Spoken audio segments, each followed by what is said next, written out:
Number 7. Kanamara Matsuri, Japan's Peanuts Festival. Kanamara Matsuri, also known as Japan's Peanuts Festival, is one of the quirkiest and most eye-catching celebrations you will ever come across.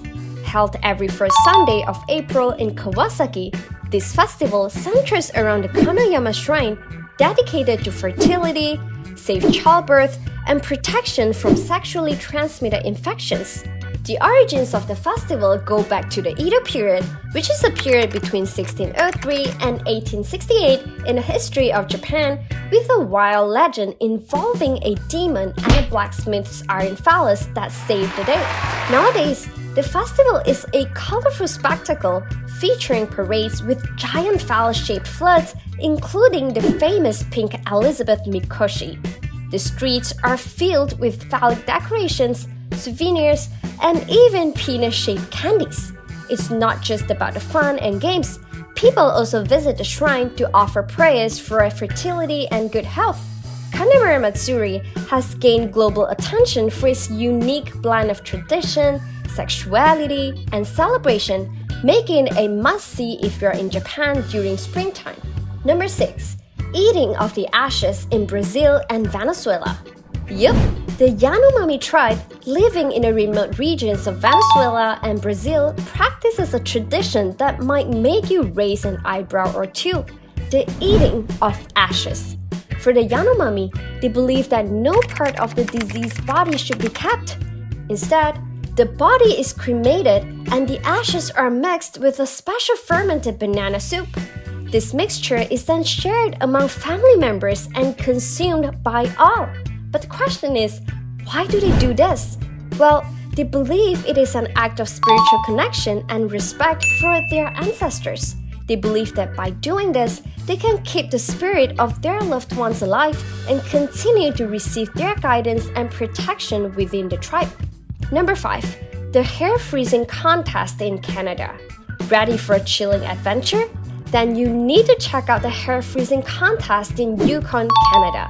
This quirky competition takes place at Takini Hot Springs annually in February, and guess what? The winners get a $2,000 cash prize. Here's how it works. Participants dip into the hot springs and soak their hair completely. After that, they let the cold air slowly freeze their wet hair into weird and funny shapes like icy crowns and frosty sculptures. Once their hair is pure white with lots of frost and ice buildup, they can ring the bell near the pool entrance and have the staff take a photo. The goal? To create the most creative and elaborate frozen hairdo. So, if you ever find yourself in a Yukon during winter and fancy sporting a frosty hairstyle, the hair freezing contest might just be the coolest way to experience the true chill of Canadian winter. Hey, do you like what you're learning? If yes, hit the subscribe button now so that more people can discover these videos. Number 4. Spitting for good luck in Greece. Yes, you read that right. If you see someone spitting in Greece, they're not being rude to you. Instead, it's quite the opposite. In some parts of Greece, particularly in rural villages and islands, it is believed that spitting wards off evil spirits and brings good fortune. This tradition is often observed during various rituals and ceremonies. For example, at weddings, guests may pretend to spit on the bride and groom as they walk down the aisle as a married couple. It's a gesture meant to protect the newlyweds from any ill intentions or envy that might disrupt their happiness. Similarly, during Greek Orthodox baptisms, godparents might spit 3 times as part of the ritual, symbolizing the renouncement of the devil and evil influences and welcoming the child into the faith with blessings. Beyond formal ceremonies, you might also witness locals casually spitting on the ground before embarking on a journey or making an important decision to ensure a safe and successful outcome. Number 3. La Tomatina, the biggest food fight in the world. Ever wanted to take part in the world's messiest food fight? Look no further than La Tomatina, a wild festival held annually in a small town of Buñol, Spain. This crazy tradition began spontaneously in the mid-20th century and has since grown into a global phenomenon. Every August, thousands of people gather in Borneo to throw ripe tomatoes at each other. It's chaos, but in the most fun way possible. The event kicks off with a palhabon, a greased pole with a ham on top that participants try to climb to grab. Once someone manages to reach the ham, the tomato throwing madness officially begins. Why tomatoes, you ask? Well, legend has it that this tomato flinging frenzy started as a food fight between friends and grew into a local tradition.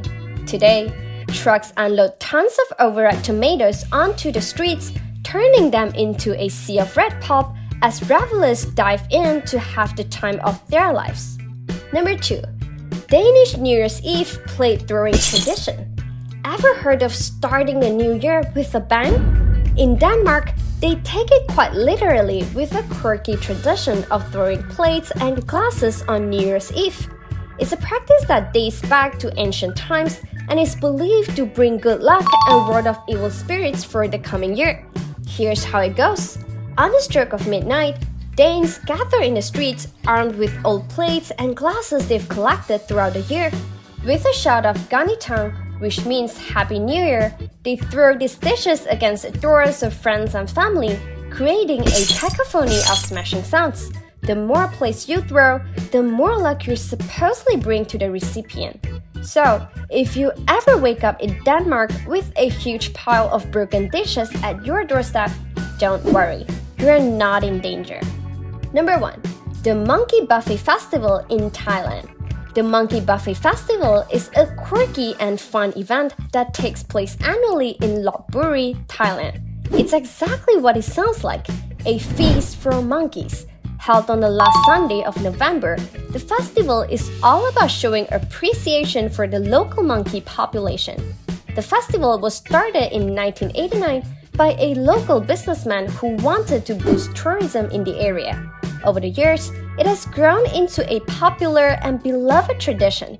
The monkeys, considered symbols of luck and prosperity, seem to appreciate the gesture too. They jump, climb, and play around as they feast on the treats laid out for them. Here's how it goes down. The town sets up tables piled high with a massive spread of fruits, vegetables, sweets, and even sodas. The monkeys are invited to dig in and have a blast. So if you're ever in Thailand in late November, it's definitely worth checking out. Alright, that's a wrap for our video today. Don't forget to subscribe if you learned something new. And for more weird country facts, make sure to check out the next video here. See ya!